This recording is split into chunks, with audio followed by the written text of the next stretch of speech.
Good morning, all of you. Today we are going to discuss Course 4B Proficiency in English.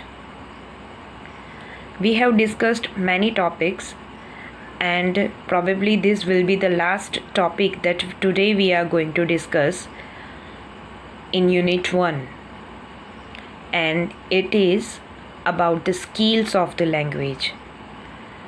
Until now, we have discussed so many things about the language, that language is an expression and all, and why language is necessary, and why English language is global, international, what are the suggestions, issues, so many things, right?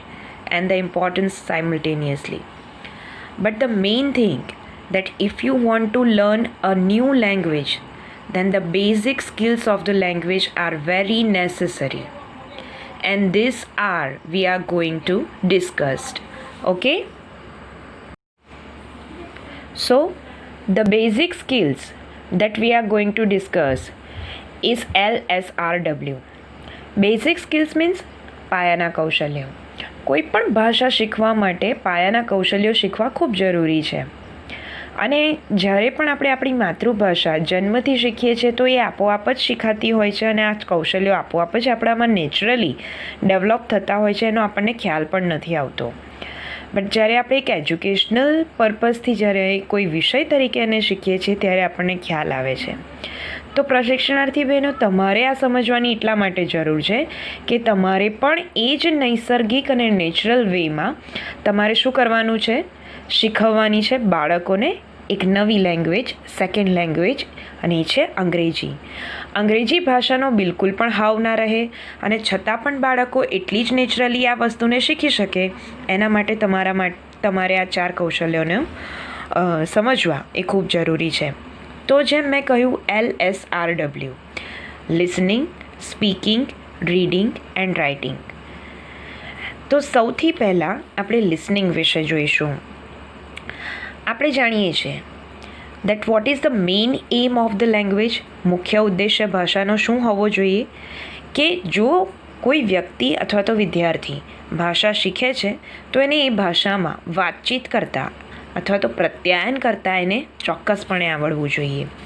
અને એ પ્રત્યાયનના કૌશલ્યોમાં તો definitely શું હોવો જોઈએ? કુશળ હોવો જોઈએ. બરાબર છે?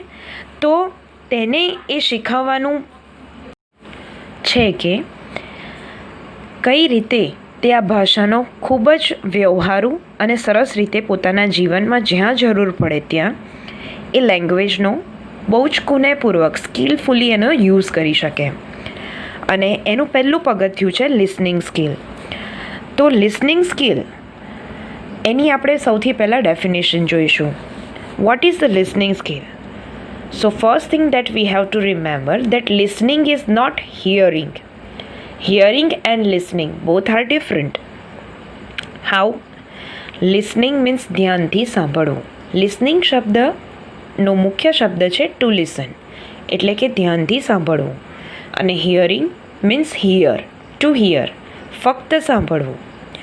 ભાષાના જે ધ્વનિ સંકેતો છે, ધ્વનિઓ છે, અવાજ છે, એ અવાજો જ એ ફક્ત આપણે ઈચ્છીએ કે ન ઈચ્છીએ સાંભળતા જ હોઈએ છીએ. જેમ કે આપણી આસપાસ કોઈ પણ પ્રકારનો અવાજ, રેલવેનો અવાજ, ગાર્ડનમાં ચર્પિંગનો અવાજ, ચામાચીડિયાનો અવાજ, કે કંઈ પણ કે જે આપણે ખરેખર સાંભળવું નથી, પરંતુ છતાં આપણા કાનની ઇન્દ્રિય એટલે કે આપણી શ્રવણ શક્તિ એ સતેજ છે, એક્ટિવ છે, એટલા માટે એ ઓટોમેટિકલી આપણને શું થાય છે, એ બધા અવાજો સંભળાય છે. પણ જ્યારે આપણે કોઈ પણ હેતુપૂર્વક કે ઈરાદાપૂર્વક કોઈ પણ વસ્તુને સાંભળવા માટે આપણું માઇન્ડ આપણે એક્ટિવ કરીએ છીએ અને કોન્સન્ટ્રેટ થઈ અને કોઈ પણ વસ્તુને સાંભળવાનો પ્રયત્ન કરીએ છીએ, કોઈ પણ બાબતને સાંભળવાનો પ્રયત્ન કરીએ છીએ, તો એ ઇન્ટેન્સિવલી જે લિસનિંગ છે એને જ આપણે લિસનિંગ કહીએ છીએ. અને એવી સ્કિલ આપણે સૌથી પહેલાં આ લેંગ્વેજને સાંભળવા માટે વિકસાવવી જોઈએ. So let's see what the proper definition. Hearing is the psychological act through ears, but listening is. Through the mind and the heart. અર્થગ્રહણયુક્ત સાંભળવું એટલે શ્રવણ તો ખરું, પરંતુ હિયરિંગ એ એક આપણી સાયકોલોજીકલ એક્ટિવિટી છે, એ પ્રક્રિયા છે. જેમ મેં તમને કહ્યું તેમ કે આપણે સાંભળવું હોય કે ન સાંભળવું હોય, આપણી આસપાસ થતા દરેક અવાજોને આપણે સાંભળી શકીએ છીએ. But listening is through the mind and the heart. એટલે આપણે માઇન્ડથી પણ એક્ટિવ રહેવું પડે છે અને મનથી પણ પરોવાયેલું, એટલે સબકોન્શિયસ માઇન્ડથી પણ આપણે એક્ટિવ રહી અને એની અંદર ફૂલ કોન્સન્ટ્રેશન સાથે આપણે એ બાબતને, એ મેટરને, એ કન્વર્સેશનને અથવા તો કોઈ પણ વસ્તુને સાંભળવાનો પ્રયાસ કરીએ છીએ અને એમાં આપણે પૂરેપૂરા એફર્ટ્સ આપીએ છીએ. So listening is not more use of the ears but the using the brain to understand what has been listen to. ફક્ત ને ફક્ત આપણે કાનનો ફિઝિકલી ઉપયોગ નથી કરતા, પરંતુ સાથે સાથે આપણે આપણા કોન્શિયસ અને સબકોન્શિયસ બંને માઇન્ડને એક સાથે કોન્સન્ટ્રેટ કરી અને સાંભળીએ છીએ ત્યારે આપણી લોંગ ટર્મ મેમરીમાં જાય છે અને જ્યારે આપણને જરૂર પડે છે તો એ લિસનિંગ સ્કિલ આપણને સ્પીકિંગ સ્કિલમાં ઉપયોગ થાય છે. તો બહેનો, આપણે એ જાણવું જરૂરી છે કે સૌથી પહેલું પગથિયું લિસનિંગ જ કેમ છે, ત્યાર પછી સ્પીકિંગ અને ત્યાર પછી રીડિંગ અને લાસ્ટલી રાઇટિંગ. સો કોઈ પણ ભાષા બાળક જ્યારે જન્મે છે ત્યારે સાંભળે છે અને એ પ્રમાણે એનું અવલોકન કરી એને બોલવાનો પ્રયાસ કરે છે અને ત્યાર પછી એ શાળામાં જાય છે, શાળામાં જઈને વાંચન કરતાં શીખે છે અને ત્યાર પછી અભિવ્યક્તિ સ્વરૂપે લેખન કરતાં શીખે છે. તો આ એનો નેચરલ એટલે કે નૈસર્ગિક ક્રમ છે. It's a sequence very naturally to learn the language. Okay, એટલે બોલાતી ભાષાને અથવા તો સાંભળેલા અવાજોને ઓળખી અર્થ સમજવાની પ્રક્રિયા એટલે શ્રવણ કહેવાય છે. ઓકે, સો ફક્ત સાંભળેલા અવાજો જ નહીં પરંતુ અર્થગ્રહણ કરાય. આપણે કોઈ પણ અવાજો અથવા તો ધ્વનિઓ અથવા તો એને સિમ્પલ જો સમજવું હોય તો શબ્દો જે આપણે સાંભળીએ છીએ તેને અક્વાયર્ડ કરવા હોય, એને ગ્રાસ્પ કરવા હોય તો અર્થગ્રહણ એટલે કે મિનિંગફુલી આપણે એને ગ્રાસ્પ કરવા હોય તો એને ધ્યાનથી સાંભળવા ખૂબ જરૂરી છે. પરંતુ ફક્ત સાંભળવું અને ધ્યાનથી સાંભળવામાં આટલો ડિફરન્સ છે કે ફક્ત સાંભળેલા એ ફક્ત ધ્વનિ અવાજો છે, ધ્વનિ સંકેતો છે અને ધ્યાનથી સાંભળવામાં આપણે પૂરેપૂરા ઇન્વોલ્વ થઈએ છીએ માઇન્ડ હાર્ટથી. Right? So this is the listening skill. The next one is speaking skill. કથન કૌશલ્ય જેને ગુજરાતીમાં કહેવાય છે. So what is the definition of the speaking skill? Speaking is nothing but it is a capacity to express your thoughts in a meaningful way. It is all about the choosing of the words to express your ideas meaningfully and effectively. એને જ speaking skill કહેવાય છે. તમારે તમારા વિચારોને, તમારે તમારી બાબત જે છે અથવા તો તમારી લાગણી જે છે, તમારું જે કંઈ પણ કથન છે એને તમે કેટલું ઇફેક્ટિવલી અને એકદમ અસરકારક રીતે જો કહેવા માંગતા હોય તો કેવા શબ્દોનું તમે ચયન કરો છો, કયા શબ્દોનો તમે ઉપયોગ કરો છો, કેવા વાક્યોનો ઉપયોગ કરો છો, તેનાથી જ સામેવાળો વ્યક્તિ તમારા કથનનો યોગ્ય અર્થ સમજી શકે છે અને અસરકારક રીતે સમજી શકે છે. તો પહેલાં જ કહ્યું કે ભાષાનો અંતિમ અને મુખ્ય ઉદ્દેશ શું છે કે વ્યક્તિ પોતાના થોટ્સ જે છે, પોતાના જેને કહેવાય કે તમારા આઈડિયાઝ જે છે, વિચારો છે, તમારી ફિલિંગ્સ છે, લાગણીઓ છે, એને તમે ખૂબ જ ઇફેક્ટિવલી શું કરી શકો?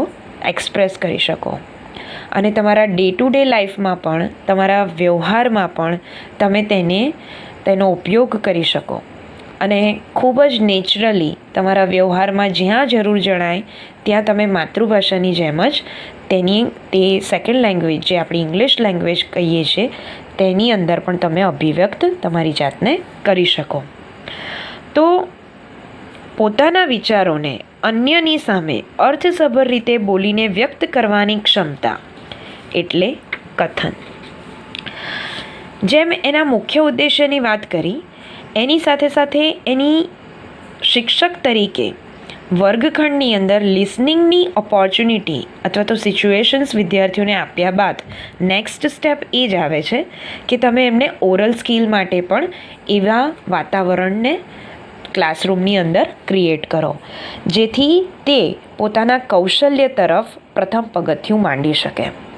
કારણ કે જો આપણે સાંભળીને જ બેસી રહીશું અને એને એક્સપ્રેસ નહીં કરીએ તો તમારા ભાષાનો જે વિકાસ છે અથવા તો લર્નિંગનું ડેવલપમેન્ટ જે છે એ ત્યાં જ અટકી જાય છે. So expression is the main thing and teacher needs to be very sure that they have to think a kind of a strategy, એવી વ્યૂહરચનાની રચના કરે.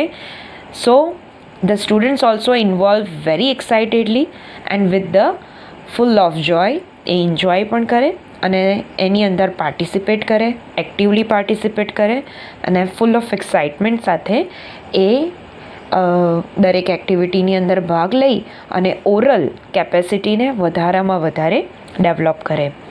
The next skill is reading skill.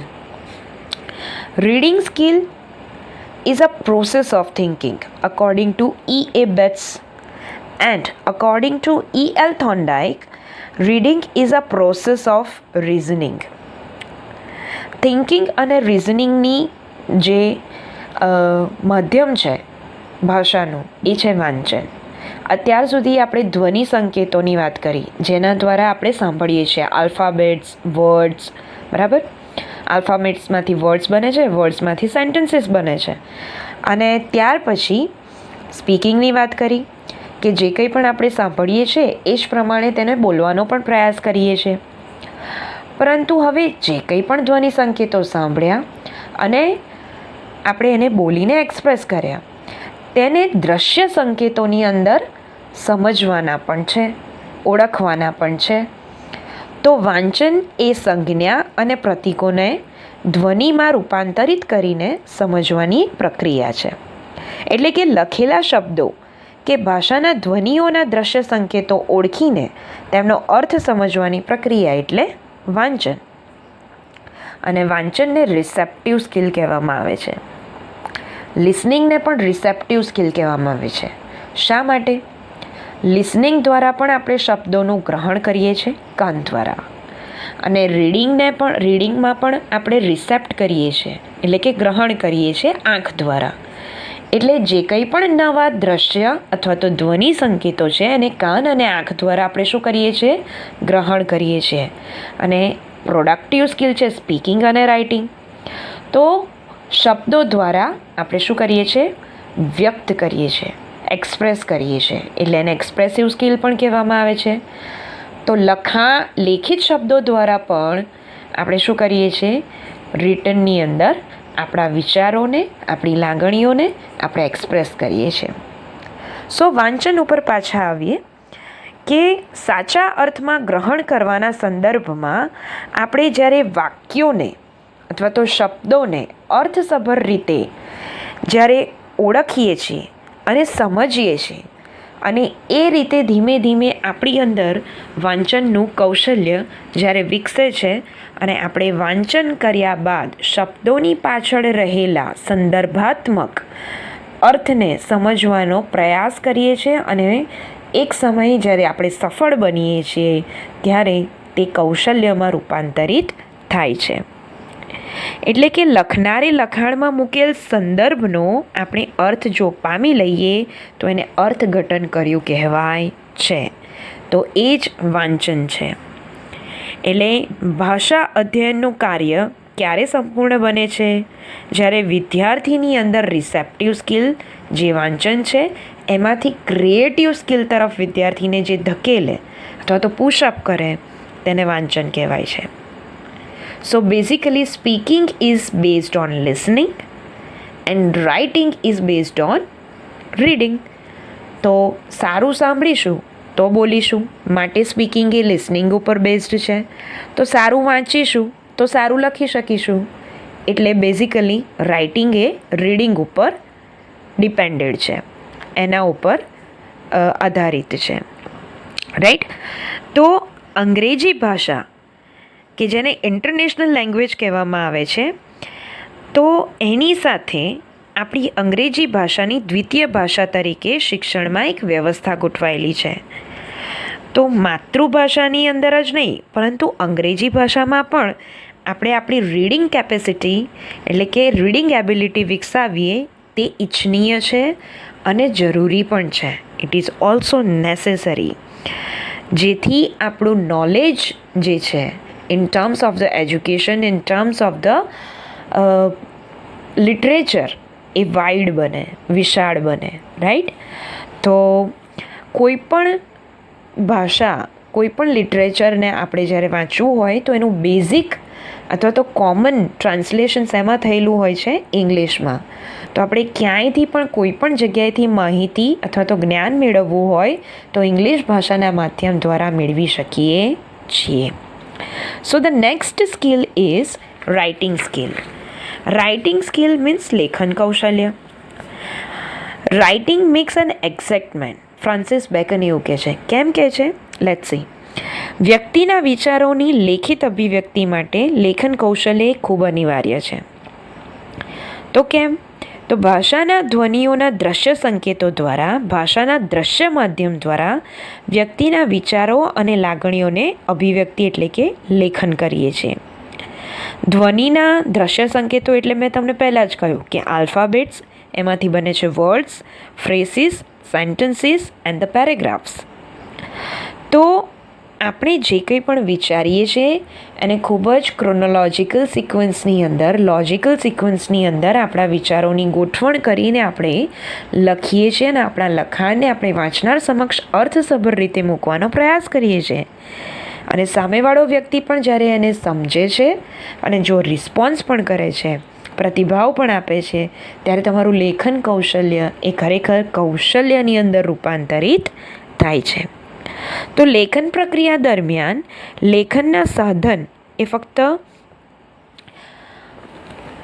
હાથ અને આંગળીઓ નથી હોતા, પરંતુ એ તમારા મન અને તમારી લાગણી પણ હોય છે અને તમારું માઇન્ડ પણ હોય છે. એટલા માટે તેને મનોવૈજ્ઞાનિક પણ પ્રોસેસ પણ કહેવામાં આવે છે. એટલે કે it's also called psychological process. તો લેખન કૌશલ્ય એ માત્ર વાક્યોનું ઉત્પાદન નથી, પરંતુ લખનાર અને વાંચનાર વચ્ચેના વિચારોનું આદાન પ્રદાન છે. અને એના દ્વારા તેઓ સંવાદનું પણ એક જેને કહેવાય કે ઇનવિઝિબલ કન્વર્સેશન લખનાર અને વાંચનાર વચ્ચે થાય છે. માટે it is also cold the composition. Composition શબ્દ હંમેશા તમે મ્યુઝિક અથવા તો કોઈ પણ વસ્તુને ક્રિએટ જ્યાં થતું હોય ત્યાં જ તમે આ શબ્દ સાંભળ્યો હશે. સો યસ, મેં તમને આગળ જ કહ્યું કે રીડિંગ સ્કિલ એ તમને સર્જનાત્મક સ્કિલ તરફ પુશઅપ કરે છે, એટલે કે તમને તે તરફ ડાયરેક્ટ કરે છે, ત્યાં તમને લઈ જાય છે, દિશા સૂચન કરે છે કે હવે તમે સર્જનાત્મક કૌશલ્ય તરફ વળી રહ્યા છો, કારણ કે તમારી થોટ પ્રોસેસ આ લેંગ્વેજની અંદર હાઈ પીક ઉપર છે. એની ફ્રીક્વન્સી, એની એબિલિટી, એની કેપેસિટી હવે વધી રહી છે, ડેવલપ થઈ રહી છે ડે બાય ડે. તો ત્યાં તમે એક નવું કમ્પોઝિશન કરો છો તમારા અનુભવોનું, અવલોકનોનું અને એ વિચારોનું, અને એને ખૂબ જ સરસ રીતે શબ્દોના, વાક્યોના ઇફેક્ટિવલી સિલેક્શન દ્વારા તમે વાંચનારની સામે એક લેખક તરીકે લખો છો. સો these are the skills that we have discussed, that is the listening, speaking, reading and writing. તો આ 4 કૌશલ્ય એ કોઈ પણ નવી ભાષા શીખવાના પાયાના કૌશલ્ય છે. અને અંગ્રેજીની વાત કરીએ ત્યારે આ 4 કૌશલ્યોનો અર્થ સમજવાની આપણે જરૂરિયાત હતી. તો આ તમારા પહેલા યુનિટનો છેલ્લો અને લાસ્ટ, જેને આપણે સ્કિલ્સના ટૉપિક તરીકે આજે એનું ડિસ્કશન કર્યું. તમને એક્ઝામની અંદર આ ચાર કૌશલ્ય, રિસેપ્ટિવ સ્કિલ્સ કઈ છે, પ્રોડક્ટિવ સ્કિલ કઈ છે, કઈ સ્કિલ્સ શેના ઉપર ડિપેન્ડેડ છે, એ એવા ટૂંકામ પ્રશ્નો પૂછાઈ શકે, શોર્ટ નોટ્સ પણ પૂછાઈ શકે અને ડેફિનેશન્સના પ્રશ્ન પણ પૂછાઈ શકે. તો આના બેઝિકલી અને પર્ટિક્યુલર જે ચેપ્ટર્સ છે એ આપણે આગળ જોઈશું, પણ આ એનો આંશિક ખ્યાલ અને એની ડેફિનેશન આપણે આજે આ લેક્ચરમાં જોઈ અને ડિસ્કસ કરી. તો આપે મેં જે કંઈ પણ પ્રશ્નો કીધા એને તમારે લખવાના રહેશે અને મને ગૃહ કાર્ય સ્વરૂપે સેન્ડ પર કરવાના રહેશે. નેક્સ્ટ વિડીયો લેક્ચરથી આપણે સેકન્ડ યુનિટની શરૂઆત કરીશું. તો ફર્સ્ટ યુનિટનું સ્વાધ્યાય કાર્ય આપ કરી લેશો અને જે મેં તમને કહ્યું તે આ પ્રશ્નનો જવાબ તમારે મને લખી અને પછી મોકલાવવાનો રહેશે. ઓકે, નમસ્કાર.